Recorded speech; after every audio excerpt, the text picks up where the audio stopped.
Hey guys, welcome to Market Milestone. तो दोस्तों, जब वॉरेन बफेट की उम्र 11 साल थी तो उन्होंने अपनी लाइफ का पहला इन्वेस्टमेंट किया था। तो उन्होंने अपनी लाइफ का पहला स्टॉक खरीदा था जिसका नाम था सिटी सर्विस कॉर्प। इस कंपनी का एक शेयर $38 का सेल हो रहा था। तो उन्होंने $114 से 3 शेयर खरीदे, जो उनकी उस टाइम पे पूरी सेविंग्स थी। अब उन शेयर्स को बाय करने का उनका रीजन ये था क्योंकि वो कंपनी कंटिन्यूअसली कुछ सालों से बहुत सारा प्रॉफिट कमा रही थी और डिविडेंड भी पे कर रही थी। लेकिन कुछ कारणों से पिछले कुछ समय से उस कंपनी ने डिविडेंड पे नहीं किए थे, जिस वजह से उस कंपनी में $100 पर शेयर का कैश जमा हो गया था। यानी कि जितने रुपए में वो कंपनी सेल हो रही थी उससे ज्यादा कैश तो उस कंपनी के पास ऐसे ही रखा था, और इसी वजह से वॉरेन बफेट ने अपनी लाइफ की पूरी सेविंग्स उसमें इन्वेस्ट कर दी। तो दोस्तों, यहाँ पर गौर करने वाली बात यह है कि तो मेजोरिटी लोग जो अपने 20s में होते हैं, जो लाइफ का अपना पहला शेयर खरीदते हैं, तो वो शेयर मार्केट में यूं ही किसी के बोलने पर इन्वेस्ट कर देते हैं या फिर एक दो सिंपल सा लॉजिक लगाकर शेयर बाय कर लेते हैं। जबकि आज की तारीख में हमारे पास स्टॉक मार्केट और इन्वेस्टिंग के लिए कितने सारे फ्री के रिसोर्सेज अवेलेबल है, जैसे कि यूट्यूब, और हमारे पास टाइम भी बहुत होता है। जबकि वॉरेन बफेट उस टाइम सिर्फ 11 साल के थे और एक जॉब भी कर रहे थे और स्कूल भी जाते थे, लेकिन फिर भी उन्होंने एक अच्छी रिसर्च करके और एक बहुत बढ़िया रीजन की वजह से इसमें इन्वेस्ट किया और उससे अच्छा प्रॉफिट भी कमाया। तो हमें भी इससे एक इंपॉर्टेंट लेसन सीखने के लिए मिलता है। भले ही आपका इन्वेस्टमेंट अमाउंट कितना भी छोटा हो, आपको उसे राइट माइंडसेट से और पूरे ध्यान से इन्वेस्ट करना चाहिए। क्योंकि अगर आप उस सीड मनी को ही वेस्ट कर दोगे, यानी कि आप अपने बीज को ही वेस्ट कर दोगे, तो आप एक बहुत बड़ा ट्री कैसे ग्रो करोगे। तो इसीलिए जब आप उस छोटे से अमाउंट से अर्न करोगे और खुद अपनी आंखों से ग्रो होते हुए देखोगे और लाइफ में छोटी छोटी सक्सेस अचीव करोगे, तभी आप आगे बढ़ पाओगे और फ्यूचर में बड़े अमाउंट को इन्वेस्ट करने का कॉन्फिडेंस मिलेगा। तो इसीलिए आज हम ये जानेंगे कि आप अपना फर्स्ट 10 या 20,000 रुपीज कहां और कैसे इन्वेस्ट करना है। आपको इन्वेस्टिंग शुरू करने के लिए क्या माइंडसेट और स्ट्रेटेजी चाहिए और एग्जैक्टली आप अपनी इन्वेस्टमेंट कैसे पिक कर सकते हैं, उसके हम कुछ वैल्यूएबल लेसन सीखेंगे। तो अब आप किसी भी कंपनी का financial statement, DCF value, intrinsic value और यहां तक market milestone valuation model which includes Warren Buffett indicator and intrinsic value, जो कि वॉरेन बफेट प्रिंसिपल पर बनी है, उनके फॉर्मूले पर बनी है, ये सब आपको मिल सकता है marketmilestone.in पर। हमने आपके लिए simply financial statement, cash flow statement, fundamental analysis कैसे रीड करना है किसी भी कंपनी का, ये हमने आपके लिए अवेलेबल किया है सिर्फ $299 के सिंगल इन्वेस्टमेंट कॉस्ट पर। तो अब आपको इसमें मिलेगा फंडामेंटल स्टेटमेंट आप कैसे रीड करें। इसके लिए आपको एक एक्सेल मिलेगी जो आपके लिए लाइफ टाइम तक रहेगी। इसके बाद आपको मिलेगा मार्केट माइलस्टोन वैल्यूएशन मॉडल, ये भी आपके लिए लाइफ टाइम तक अवेलेबल रहेगा। इसके बाद मिलेगा आपको इंट्रिंसिक वैल्यू शीट, जिसमें आपके लिए कुछ डेटा दिए हुए हैं, आपको इसे हमारे वेबसाइट में जाकर इंट्रिंसिक वैल्यू कैलकुलेटर में डालना है। तो ये आपको किसी भी कंपनी का इंट्रिंसिक वैल्यू निकाल कर दे देगा। और इसके साथ साथ आपको मिलेंगी बहुत सारी बुक्स और बहुत सारी रिसर्च रिपोर्ट जो आप देख सकते हैं। इसके बाद आपको मिलेगा बहुत सारी एनालिसिस, आपकी इन्वेस्टमेंट को एनालाइज करने के लिए आपने सही जगह पैसा लगाया है या नहीं। और इसके साथ साथ हमारी वेबसाइट में और इसी पैक में आपको मिलेगा कोर्स, जिसमें हमने 29 chapters for deep down analysis of top 500 sectors in India, ये भी आपके लिए हमने बनाकर दिया है। और इसके साथ साथ म्यूचुअल फंड, आप सही म्यूचुअल फंड कैसे खरीदें, ये भी हमने आपको बताया है। और इसके साथ साथ fundamental analysis, technical analysis and stock valuation and intrinsic value of any stock, ये भी हमने आपके लिए प्रोवाइड किया है with a simple subscription model of $299। तो आप जल्दी से जाकर आप अपनी सीट बुक कर सकते हैं और किसी भी कंपनी के फाइनेंशियल स्टेटमेंट को रीड कर सकते हैं, जो कि बहुत ज्यादा जरूरी है। आपको कोई भी कैसी भी एडवाइस दे, कोई सी भी स्टॉक की एडवाइस दे, आपको सबसे पहले आपको उस स्टॉक को फंडामेंटली एनालाइज करना है, उसकी वैल्यूएशन देखना है in Warren Buffett indicator, cash flow statement देखने, बैलेंस शीट देखनी है उसकी, और ये आपको सिर्फ मिलेगा एक क्लिक पर, जो कि हमने आपके लिए बनाया है सालों की मेहनत करके with different industry standard quality check product, जो कि हमने आपके लिए प्रोवाइड किया है सिर्फ $299 में। तो जल्दी से जाकर आप अपनी सीट बुक कर सकते हैं। अगर आपको इस कोर्स के बारे में ज्यादा जानना है तो हमने आई बटन पर आपको वीडियो की लिंक दे दी, आप जाकर उसे देख सकते हैं। तो ये दोनों चीज आज हम बिल्कुल सिंपल लैंग्वेज में डिस्कस करेंगे। तो अगर आप अपने 20s में हो तो ये वीडियो आपके लिए बहुत इंपॉर्टेंट होने वाला है। कि ये एक सवाल मुझे काफी लोगों ने पूछा है, ये एक बहुत बढ़िया ही बात है कि आप इन्वेस्टिंग को बहुत सीरियसली लेना चाहते हो। बिना वक्त बर्बाद किए हम शुरू करते हैं। तो दोस्तों, जिन लोगों के मन में एक सवाल आ रहा होगा कि एक छोटे से अमाउंट को इन्वेस्ट करने से हमारा क्या होगा, या फिर हमें कितने अमाउंट से हमें एक्चुअली इन्वेस्टमेंट शुरू करनी चाहिए, तो उम्मीद करता हूं उनको अपना आंसर मिल गया होगा। क्योंकि हर एक बड़ा इन्वेस्टर एक टाइम पर छोटा ही था। जैसे कि हमने डिस्कस किया वॉरेन बफेट, जो आज $100 बिलियन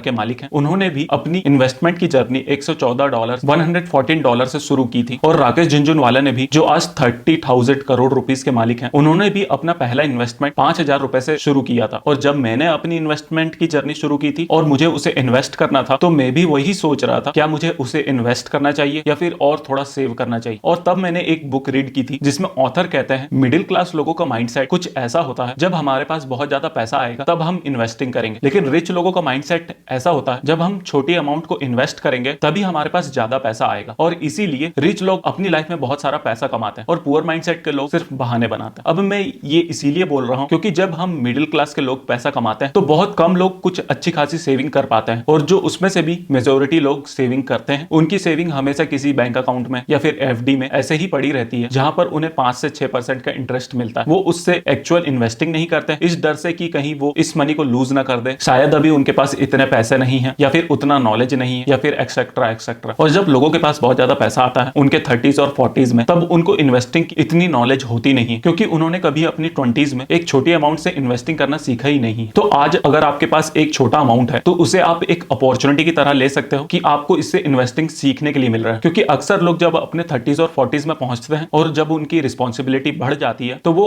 कम रिस्क लेने के लायक होते हैं क्योंकि उनको बहुत सारे एक्सपेंसेस कवर करने होते हैं। तो घुमा फिरा के वो लोग सिर्फ वही एफडी और सेविंग प्लान में पैसा लगा देते हैं, जिससे उनको काफी कम प्रॉफिट मिलता है और अच्छी खासी सेविंग करने के बाद भी और वो लाइफ टाइम काम करते रह जाते हैं क्योंकि महंगाई तो हमेशा बढ़ती ही रहेगी। जैसे रिसेंटली कोरोना वायरस की वजह से पूरी दुनिया की गवर्नमेंट ने बहुत सारे नोट्स प्रिंट किए और अब महंगाई बहुत ज्यादा स्पीड में बढ़ रही है। सिर्फ पिछले 2-3 सालों में ही 10 ग्राम गोल्ड का प्राइस 30,000 से ग्रो होकर 50,000 के ऊपर चला गया है। सेंसेक्स भी ऑलमोस्ट डबल हो गया है, मतलब ये कि ये भी ऑलमोस्ट 80 to 100% डबल हो गया। लेकिन बहुत लोगों की सैलरी अभी भी वहीं के वहीं है और उनकी सेविंग्स भी उतनी ही होगी जहां उनको 8 से 10% का इंटरेस्ट मिला होगा। अगर आपके बैंक अकाउंट में छोटा सा अमाउंट भी है, लेट से जैसे 10,000 रुपीज, अगर आपको उसकी अभी जरूरत नहीं है तो उसे फौरन आपको काम पर लगा देना चाहिए ताकि वो भी और ज्यादा मेहनत करता रहे। और सबसे ज्यादा इंपॉर्टेंट, आप फाइनेंशियल फ्रीडम की जर्नी की शुरुआत कर लोगे। अब दोस्तों, आपने जब ये डिसाइड कर लिया कि आपके पास जो एक्स्ट्रा फंड है उसे इन्वेस्ट करोगे, तो सवाल ये उठता है आप उसे एक्चुअली में इन्वेस्ट करोगे कहां? क्योंकि अब हमारे पास इन्वेस्ट करने के लिए बहुत सारे ऑप्शंस हो गए हैं। रियल एस्टेट, गोल्ड, अब एफडी, ये सब पुराने ऑप्शन तो थे ही, अब हमारे पास क्रिप्टो करेंसीज भी आ गई हैं। फिर आपको बहुत सारी कॉम्प्लेक्स स्कीम मिलेगी जैसे कि यूलिप, ईएलएसएस, बहुत सारे टैक्स सेविंग ऑप्शन जैसे एनपीएस, पीपीएफ। और अगर हम स्टॉक मार्केट की ही बात करें तो स्टॉक मार्केट में ही आपको अलग अलग तरीके की एडवाइस मिलेगी। कोई आपको कहेगा कि आपको ग्रोथ स्टॉक में इन्वेस्ट करना चाहिए, कोई कहेगा आईपीओज में, कोई कहेगा आपको ब्लू चिप और बड़ी कंपनीज में पैसा इन्वेस्ट करना चाहिए, लेकिन फिर कोई कहेगा अरे ब्लू चिप कंपनीज तो बहुत ज्यादा ओवर वैल्यूड है तो आप म्यूचुअल फंड में पैसा लगा दो। फिर कुछ लोग कहेंगे कि अरे म्यूचुअल फंड में तो वही बड़ी कंपनीज होती हैं, तो आखिर हम इन्वेस्ट करें कहां? तो दोस्तों, इसका मैं आपको एक बहुत सिंपल आंसर देता हूं। रियल एस्टेट में आप इन्वेस्ट नहीं कर सकते क्योंकि उसमें एक बहुत ज्यादा बड़ा अमाउंट चाहिए होता है और लोन लेके प्रॉपर्टी खरीदना मैं किसी को रिकमेंड नहीं करता हूं जब तक आप उसे पर्सनल यूज के लिए ना ले रहे हो, क्योंकि उसका एक बहुत बड़ा नेगेटिव इफेक्ट होता है जब आप कंपाउंडिंग के खिलाफ जाते हो। उसको हम एक सेपरेट वीडियो में डिटेल में डिस्कस करेंगे। और जब बात आ जाती है गोल्ड की, उसका लॉन्ग टर्म रिटर्न कुछ इतना खास नहीं होता है। गोल्ड आपकी वेल्थ को सिर्फ इन्फ्लेशन से बचाता है, उसे ग्रो नहीं कर पाता। और जितनी भी पॉलिसीज होती हैं जैसे कि यूलिप, गारंटी इनकम प्लान या फिर पीपीएफ, या फिर 10% या फिर उसके आसपास का ही रिटर्न मिलेगा। लेकिन स्टॉक मार्केट से आपको 10% से काफी ज्यादा अच्छा रिटर्न आसानी से मिल सकता है और आपको एक एक्स्ट्रा परसेंटेज पॉइंट से आपकी वेल्थ लॉन्ग टर्म में एक्स्ट्रा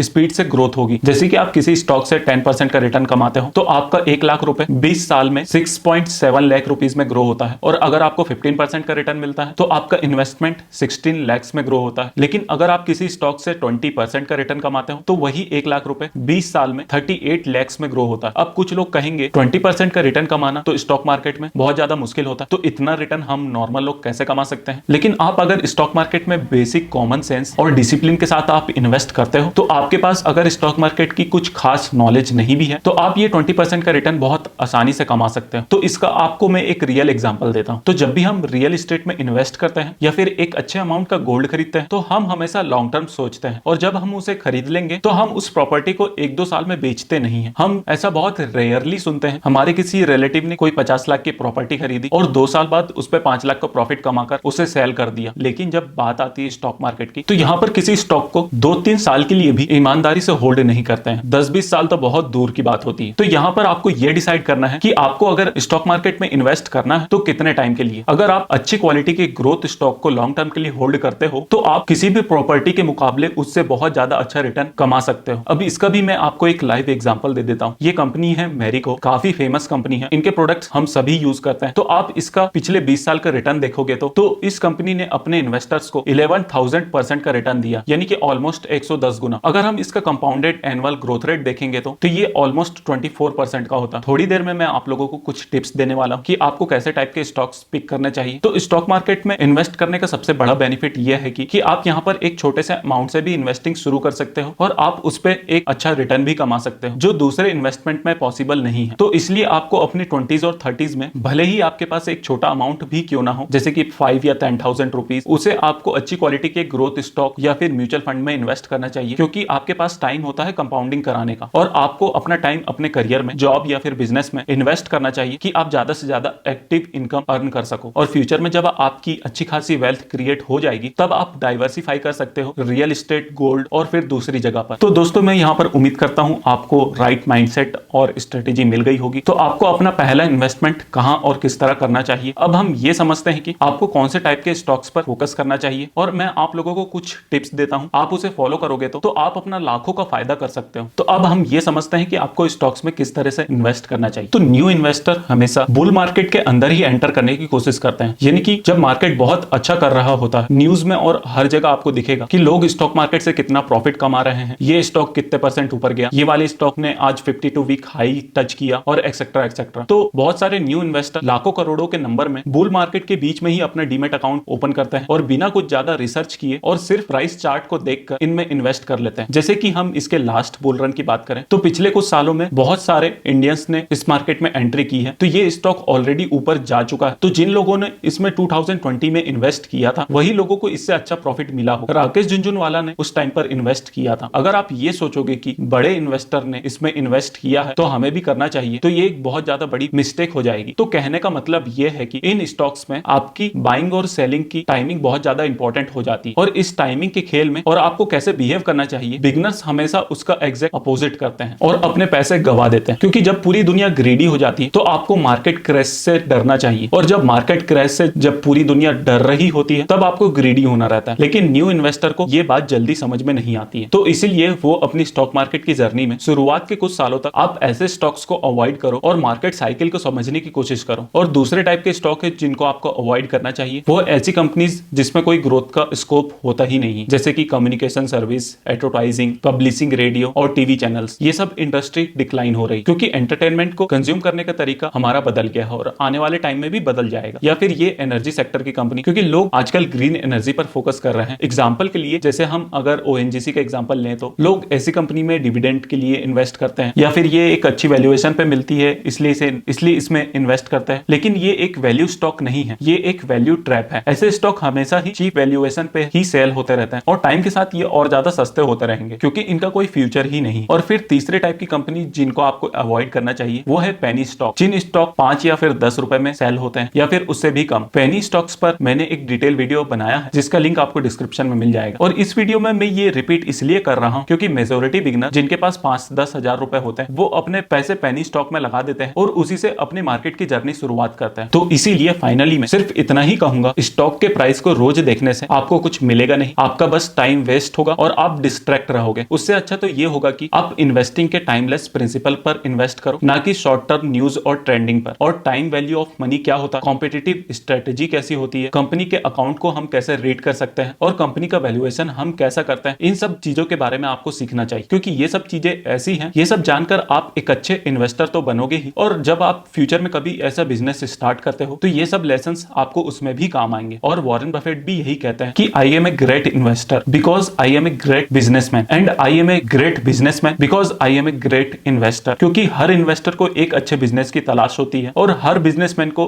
उसके बिजनेस से मेन फोकस यही होता है कि कैसे उससे वेल्थ क्रिएट करें। क्योंकि अच्छे स्टॉक का सिर्फ नाम जान लेना सही नहीं होता है। बहुत सारे लोगों को अच्छी कंपनीज के नाम ऑलरेडी पता होंगे, बहुत सारी कंपनियों के हाई क्वालिटी गुड्स यूज कर रहे होंगे आप, या फिर पिछले 10-20 सालों से यूज कर रहे हैं, जितने टाइम में उस कंपनी ने अपने इन्वेस्टर के लिए बहुत ज्यादा वेल्थ क्रिएट करके दिया है। क्योंकि सबसे इंपॉर्टेंट ये होता है कि आप किसी भी स्टॉक के अप्स एंड डाउन्स में कैसे रिएक्ट करते हो। तो इसीलिए आप अपने इमोशन को ट्रेन करो और पेशेंस को प्रैक्टिस करो और साथ में आप अपनी खुद की पर्सनल लेवल पर इंट्रिंसिक वैल्यू को ग्रो करो, यानी कि आप अपनी नॉलेज इंक्रीज करते रहो जिससे आपकी खुद की इनकम भी बढ़ेगी वेल्थ के साथ साथ। तो इस चैनल को सब्सक्राइब जरूर कर लेना क्योंकि आपके लिए ऐसी वैल्यूएबल और मोटिवेशनल वीडियो मैं लाता रहूंगा। और बेल आइकन को प्रेस कर देना जिससे आपको कोई ऐसी वीडियो मिस ना हो जाए। तो दोस्तों आज के लिए इस वीडियो में इतना ही। तो उम्मीद करता हूं मैं आपको इस वीडियो से कुछ ना कुछ सीखने के लिए जरूर मिला होगा। तो आप लोग मुझे नीचे कमेंट करके बताओ तो आपने अपना पहला इन्वेस्टमेंट कब और कितने अमाउंट का किया था और कितने अमाउंट के पोर्टफोलियो के साथ आप रिटायर होना चाहते बनाते हो। वीडियो पसंद आया तो इसे लाइक करो। आपका वैल्यूएबल टाइम देने के लिए thank you and good bye.